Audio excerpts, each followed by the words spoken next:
Ginapahayag sa human rights lawyer nga kaangay nga political suicide ang tuman nga pagkaloyal sa isa ka politiko kung sa diin handa sila magrisgo para lamang madismiss ang kasos ng ilag na suportaran nga opisyal. Sa interview sa Mambo Radyo Bacolod kay Attorney Cesar Beloria, mahimo nga ginapreparahan na ang posibilidad nga mayara sa senador nga makasuhan amo nga ginaduso nga pahanugutan ang online participation nga may kangtanan sa impeachment case ni Vice President Sara Duterte.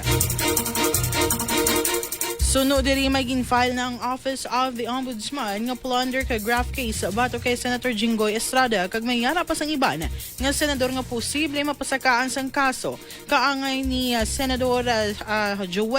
Joel Villanueva, Senator Cheese Escudero kag Senator Rodante Marcoleta. Sunod kay Beloria, wala sang pagbago sa requirement kung mangin senador judges ang mga senador sa impeachment case sa Vice Presidente kag kinahanglan sa gihapon ang 16 ka boto para ma-convict ini kung mayara man siya sang bayulasyon. Sunod ba diri bisan pa nga mapreso ang mga senador wala sang pagbago sa kinahanglan nga boto para may conviction bangod kung hindi malabot mahimo ang maakwit si Duterte sa kaso. Pahayag sini magkabing nga suicide move ang ginahimo sa senador kung wala sila nagtrabaho para sa tawo o kung bilang senador sa Republika bangod ini mahimo magresulta sa pag-ibuwal sa mga tao batok sa gobyerno.